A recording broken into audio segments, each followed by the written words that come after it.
चुनाव के नतीजे सामने आ चुके हैं, जहां एनडीए को 292 सीटें मिली हैं, तो दूसरी तरफ इंडिया गठबंधन 234 सीटों पर है।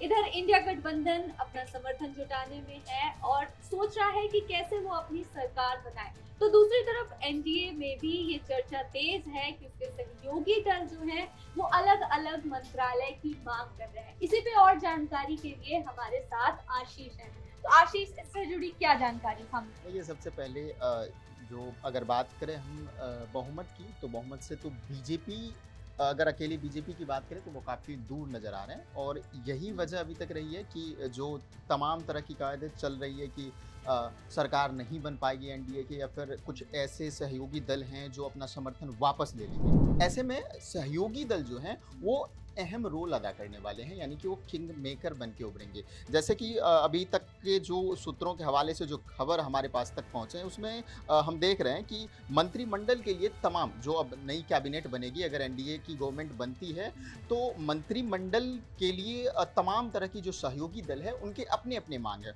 और कई मंत्री पद के साथ-साथ लोकसभा स्पीकर के पद की भी माँग की जा रही है। तो कहीं न कहीं अब ये देखना होगा, जैसे कि मैं आपको बता दूँ कि टीडीपी की बात करें, चंद्रबाबू नायडू की पार्टी की, तो उन्होंने आंध्र प्रदेश के लिए विशेष राजकीय दर्जा की माँग को लेकर भी ये कर सकते हैं। इसको माँग विशेष राज्य दर्जा को लेकर वो गवर्नमेंट से बात कर सकते हैं और फिर ये माँग रख सकते हैं उनके सामने। साथ ही साथ उन्होंने 5 से 6 मंत्रालय भी माँगे हैं। तो ये अहम हो जाएगा कि अब इस पर किस तरह की बात बनती है। वहीं अगर हम चिराग पासवान की बात करें, जिन्हें नरेंद्र मोदी का हनुमान कहा जाता है, चिराग पासवान ने भी 3 मंत्रालय की माँग करी है। जो खबर अभी तक हमारे सामने है, उसमें चिराग पासवान ने 3 मंत्रालय माँगे और 1 सीट पे जीतने वाले जीतन राम मांझी ने भी मंत्रालय की माँग कर दी है। तो ये अहम हो जाएगा कि किस तरीके से। वहीं अगर हम महाराष्ट्र की बात करें, जब शिवसेना का 2 गुट में शिवसेना बटा और एकनाथ शिंदे बीजेपी के साथ आ गए, वहाँ पे गवर्नमेंट उन्होंने बना लिया।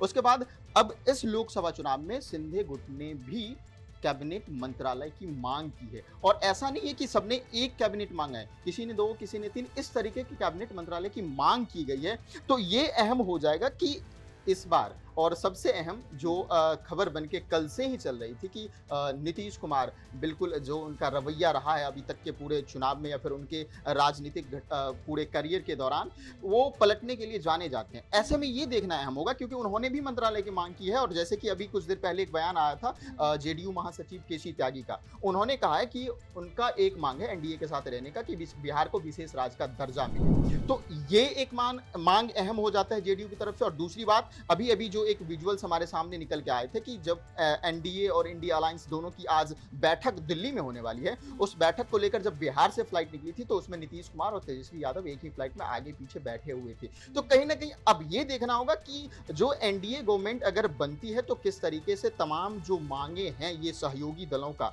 उस पर ये सहमत होते हैं या नहीं। अगर सहमत नहीं होंगे तो बिल्कुल सीधे तौर पे देखा जा रहा है, अगर सहमत नहीं होते तो सरकार तो एनडीए की बनती हुई नहीं नजर आ रही है। हाँ, सहमत हो जाते हैं, फिर किस तरीके से बातचीत होती है ये तो आज शाम तक साफ ही हो जाएगा, जिस तरीके से बैठक का दौर चल रहा है। अच्छा, आपने जैसे बताया कि अलग-अलग मंत्रालयों की मांग की गई है। कौन-कौन से ऐसे मंत्रालय हैं जिसकी मांग की जा रही है? देखिए, टीडीपी की अगर बात की जाए तो सबसे पहले उन्होंने क्लियर किया है कि उनकी नज़र किन-किन मंत्रालय पे अभी है।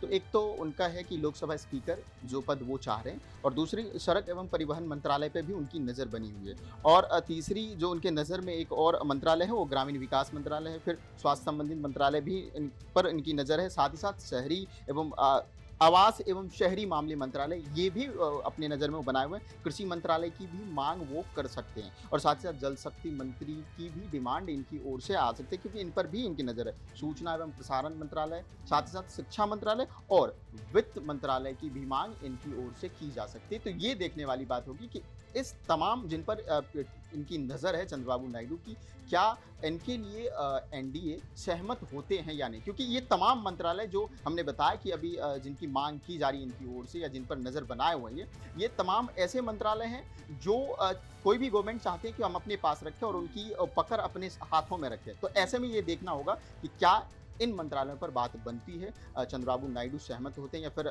किस तरीके से एनडीए गठबंधन में इनको लेकर बात चलती है, और फिर सामने साफ हो जाएगा कि किस तरीके की बात हुई है। और फिर देखना होगा कि कौन प्रधानमंत्री बनते हैं, क्या मोदी शपथ ले पाएंगे या फिर किसी दूसरे नए चेहरे को देखने को मिलेगा, ये देखने वाली बात होगी। इसी से जुड़ा 7 जून को संसदीय बैठक होगी जिसमें ये सारे बड़े फैसले लिए जाएंगे। अब ये बात देखने वाली बात होगी कि कौन से बड़े मंत्रालय किसे मिलते हैं, क्योंकि मांग तो काफी बड़ी बड़ी है। ये तो संसदीय बैठक के बाद ही इसका नतीजा सामने आएगा। अभी के लिए बस इतना ही, फिर हाजिर होंगे कुछ और बड़ी खबरों के साथ, बड़ी अपडेट के साथ। तब तक जुड़े रहे हमारे साथ और देखते रहे खबर फास्ट। नमस्कार।